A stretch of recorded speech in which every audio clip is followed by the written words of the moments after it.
David Hinojosa is the producer of Past Lives, which is now a two-time Oscar-nominated film. I'm David Buchanan with Gold Derby.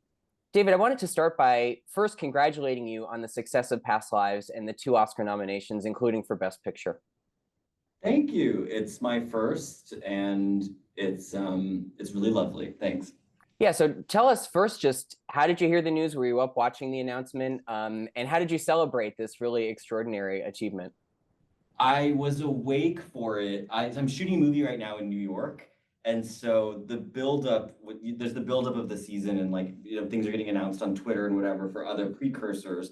And so when I looked at the Oscar nominee morning, I was like, oh, we have an early call. I'm going to be on set. Like, I wish I could be one of those people who's just like hiding under the covers and like you either get it or you don't get it, and your life goes on. And so I was like, I'm just gonna be surrounded by people, and whichever way it goes, I'm gonna feel like everyone's like looking at me. So I asked our AD that morning very conspicuously. I was like, is there a free trailer I could like do a little work in for like an hour? So I was in like one of the campers and I got on the Wi-Fi and like watched it on Instagram, whatever. It's so modern now. And yeah, it was a really cool feeling. I've never had so many people text me at one moment. Like, it literally looked like my phone was gonna crash. And so I was like, oh yeah, people, like culturally, people are just really aware of this. Yeah, and obviously the recognition for the film is wonderful, and for Celine Song, and we'll talk about, her nomination for her screenplay, which is just magnificent. But what does the nomination mean to you personally? I mean, you share it with two other producers on the film, but what does that, mean for you as a producer and as an individual to see, your name associated with one of the 10 best pictures of the year? It's super gratifying to get to share the nomination with Christine Vachon and Pamela Koffler, who essentially taught me how to produce movies. So I now have my own company and we work together very closely still. And this was really our first outing in our new arrangement. I had already left Killer for my company now at 2 a.m. So for it to be with those two on the first thing we did together in this new chapter, and for it to be a New York movie and a female filmmaker and a first time, it just was like I couldn't have asked for that alignment of things to be more what I hope to stand for. And then the other thing that's cool about it is my parents are not in the business. I'm from Indiana, and there's a handful of things that they just like really know what it is and like the reference point. And so it was a very like, oh, this is cool for them that they got to see this because like they know what the Oscars are. Let's talk about Celine. How did you first become exposed to her work? Had you seen any of her plays? I know you're in New York right now. Like, what was your first exposure to her work, and what made you want to, work with her on a film? I was aware of her. It's very convenient to work in New York because you can become aware of someone like Celine. Ignore the hat today. And so I was aware of her. I had read some of her work, and I had a ticket to see a play of hers, and it got shut down as everything on Broadway and everything in life with COVID. And so I never got to see it and didn't know at that time that I would ever have a relationship with her. We had never met. And in the spring of 2021, the opportunity to work on Past Lives came about, and I just leapt at it. And we had our first meeting, first time ever interacting was about Past Lives, the script. Yeah, I was just going to ask you, at what point in Celine's development process did you come on board? So it sounds like there was a script. So when you sat down and read that screenplay for the first time, what appealed to you most about the project? Because, I mean, watching it is such a wonderful experience, but I have to imagine, kind of meeting it first on the page is really unique too. It's really, and I don't say this to be hyperbolic, it is really a perfect screenplay. One of only a handful I've ever read professionally. And I felt that, and you read things, and especially when it's competitive with other producers, or you don't know how it's going to land, or even if the availability over, there's all these components. And I finished the script, and I just thought, ugh, it's going to really stink if I can't do this. Like I'm really married to this.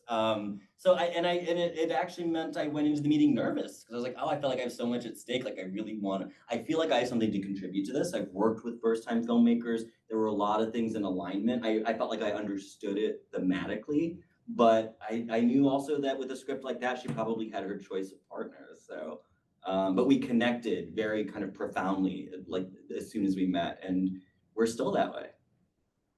You've worked on a lot of really wonderful films, either as a producer or in earlier stages of your career. What is most unique about Past Lives versus, anything else, not to kind of make a direct comparison to those works, but, I feel like it is such a special film. So how does it how did the experience and how did the finished product kind of compare to, things you've done in the past? What it was as a script, and thankfully what it really was as a finished film, in my opinion, it felt more like a last film. It felt like a film an old master does at the end of their career because it's so restrained. It's not afraid of the quiet. Literally, it's not. It's just completely confident and elegant in what it is. And so for a first time script, that's unique. That's just a quality you don't see every day in someone's first film. Yeah, it is, as you mentioned, Celine's first film. She'd written a few plays, and she knew when she had the idea that she wanted it to be a film, like it had to be a film and not a stage work. What was the most challenging aspect of getting this film on its feet? I mean, I imagine, with as an independent film, there's always a challenge in getting every film, to the screen. But what were some of the challenging aspects that you kind of had to work together and to make sure that this, stayed true to itself and made it to the finish line? One of the challenges that it was still COVID and people didn't know what it looked like to start going back. And we've all talked about COVID endlessly, but it is so embedded in what the process of making of it was, because also the movie takes place in Korea, and Korea at that time was on the conservative end of its approach and lockdowns, and it had a very strict policy of everything related to that. So I was like, how are we going to do this movie in this moment with this added, movies are so fragile on a good day. And so to throw this entire blanket over, I have so much respect for everybody who made anything during COVID, because it's throwing this whole thing over it that just makes it all harder. And that was a huge piece of it. And then the thing that I felt so stupid, because it didn't hit me till I was fully on set, was, oh, a lot of the movie's in Korean. So I'd never made a movie where I'm at the monitor and I'm like, I don't speak Korean. So it's a little bit like, in my head, it was like those karaoke videos where it's like the beach balls bouncing on the words, where when they would start the take, I'd have to hold my sides and follow along. Because if I took my eyes off it at all, I wouldn't know where in the scene they were. So it required me to be like so dialed into the monitor. Because if I missed the start, I never knew where they were in the scene. Yeah, I hadn't considered that either, and how challenging that must have been. I know this film shot mostly first in New York, and then you shot the South Korea sequences. Did you actually get to go to Korea with the team? We didn't, we had wonderful partners in CJ. They're the great company in Seoul, and that did Parasite and all these wonderful things. And so they really were an enormous help and helped us navigate culturally, logistically, financially. So we're super appreciative of that. We were able to do even quite a bit of the kind of Korean components in New York. A lot of those interiors are still actually New York. Like their whole like apartment was like in Bushwick, the Seoul apartment. So, but CJ was great. Let's talk about finding and casting your trio of stars, because I think once you see it, you can't imagine anybody but Greta and Teo and John in those roles. What was that process like? What was your involvement? And how did you kind of know that you finally had your three? Because the kind of chemistry between the three needs to be perfect. And you really found, kind of a perfect trinity of folks for this. This is where I have to toss my hat to Celine, who brought the project to us with those three in place already. And it was so extraordinary and so correct. And I knew John, he played a small part in Carol and is just one of those terrific actors who I'm so happy to see he gets the opportunities he does to shine. And it was my first time working with Greta and Teo, who just knocked it out of the park. They were really perfect. And so when we came in, we were doing the rest of the casting and really finding the kids who were so crucial, and really carry that first bit of the story for us. What was the process of the edit like on this? When I talked to Celine, she had said before they shot in Korea, they had edited a lot of the New York sequences. So those kind of the mirroring of some of the shots, she knew what she wanted. When you got to the edit room and when you were, watching edits and seeing what the shape was going to be, what was your involvement in that process like? And how much did the film change in the edit, or how much did it kind of stick to, the original vision? It was very close to the original vision, and because it was so thoughtfully constructed, those little bricks just locked into place quite nicely. My memory of the post, and this is why I like post, is you get so much information, emotional information, contextual information from the image and the sound, the things that you don't have when it's a piece of paper in a screenplay, that we found it was doing a lot of the storytelling and driving the movie in a way that we had to, it's sort of like changing the speed of the car a little bit. So in a funny way, some of the time jumps, while very elegant and made total sense on the page, were almost kind of confusing in the movie, or you felt like maybe you had to pay attention to that because it would pay off in this way that in fact it kind of like doesn't matter. And so I remember taking things away and kind of like letting it speak for itself. And that goes to Celine's confidence and Keith, our editor, that I think it strikes that right balance where you're having the passage of time, but it feels so effortless and doesn't draw too much attention to itself, because in some ways it's also not crucially important. You're on this emotional rhythm that just has to work, and they found that in the edit. I know you were at the premiere at Sundance. I don't know if that was the first time you watched the film with an audience, but when you were sitting in that group, what is the experience of watching that film with a group of people who haven't seen it before? It's such an emotional and moving piece. You know, what was that like for you? And to kind of hear the reception, I mean, it must have been an incredible experience. Yeah, we played at the Eccles, which I've been fortunate to have played that venue many times at Sundance, and have had great premieres there and some that didn't go the way I thought they would. This one was really special, and I think I knew the movie was working because there's so much silence in it, and you could hear a pin drop in that room. And then now what I think has become one of the most known sequences, the goodbye walk for the Uber at the end. That's a long scene, and there's a lot of silence, and I mean, if you heard anything at all, it was sniffles. And that's like, oh, it's all kind of like working. Everything's the firing on all cylinders. And so that was the first time I think we really understood that was clicking in. Yeah, that final sequence or that second to last sequence is just so beautiful and haunting. Do you have any, in your opinion, your favorite scenes, your favorite sequences, other than that one, that when you think back on your experience really stand out to you?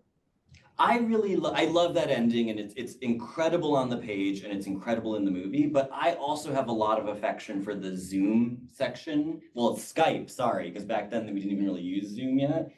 I think technically it was a lot of fun to do because I'm so proud of this thing, and sometimes people notice it, sometimes they don't, but the technology throughout the movie is very period correct. Like the iPhones are the way they were in like 2003, and the iOS when the mom calls looks the way it did, and like the noise the text makes. And there's a lot of effort. Our art department and props really deserve a lot of recognition for that, because it's not easy and it can get lost. But it's one of those things in filmmaking that if you get it wrong, then you notice it. It draws attention to itself. So I remember even with Teo's computer, we couldn't get the computer that was period correct to sync to like the Wi-Fi to match to Greta's, and they were actually in the same space in those scenes. We built that stuff in Bushwick. We had to build a shell around his computer to make it look like the computer he would have had, but there was a more modern computer basically like inside of it. And so I love all of that for those reasons, but also because I remember reading the script and going, what's this going to look like visually? Like, is this going to be really like visually alive and interesting? And it's one of my favorite sequences in the movie. I think you really get it. I think it speaks to this thing that's important to the film, which is that we are all either fortunate or a little imprisoned by the timing of things. And so even the technology forces a distance between them. The video skips a little bit, the audio gets a little wonky. It's like if you had that like crisp Wi-Fi FaceTime we have today, I don't know, like maybe the relationship would have gone longer. I just think it's one of these things that is buried in there that's really special. Yeah, I agree. I love those sequences. I noticed how Facebook looked too. It was, it bringing us back to that old, antiquated look of Facebook. Uh, Talk to us about when the film opened, kind of limited and beyond in June. When you got the reception that you received, the rave reviews, the audience reviews, which were so glowing. I mean, what does that mean for a film that is small, that by a first-time filmmaker? I mean, how much did that propel the success of the film? The word of mouth was extraordinary, and I live and work in New York, and it's a very New York movie, and you really felt it just out in the world in a way that I have not been a part of many films that's true at that scale. So the word of mouth was extraordinary. I think A24 really understood and lived so close to it in its making and then in its release that they knew exactly how to kind of birth it into the world and into the culture. And I think all three actors were great out there on the trail, kind of talking about the film. I have to say, special kind of shout out to Greta, who has become this like style icon, and I think is so elegant and brought a lot of attention from spaces and audiences that maybe wouldn't find a movie like this. I thought that that was like a funny thing you couldn't have predicted, but I'm just amazed at its staying power. I mean, it's now a full year since Sundance, and it's still in the conversation, and people are still seeing it and discovering it. People are discovering it on planes, which I think is kind of because it's a movie about distance and travel and time. It's kind of like a weirdly appropriate way to see it too. And finally, before I let you go, David, I know you're collaborating with Celine on her next feature, and we're getting some, tantalizing information about it, in the press a little at a time. Is there anything you can tease about, where you are in the development of that and what we can expect from it? Because now, after we've seen Past Lives, I'm sure so many people are so eager for her next film. I'm just so proud of Celine because it's an undeniable success, but for a lot of people that can be a sort of weight, or it can be, it's like, what do you do next after you just opened your film career in this extraordinary way? And I'm so proud of her because she's the consummate writer, and she just wrote herself out of any corner she might have been in. It's a really sterling script. It's so smart. It's so interesting. And I think people who love Past Lives are going to be really excited about it because there's real kind of philosophical and emotional overlap, but very different treatment in genre and style. And so I think people are going to be really excited about it. David, congratulations again on the Oscar nominations for Past Lives, for the success of the film. Congratulations, and thanks for talking to Gold Derby again. Really fun. Thanks. Nice to see you.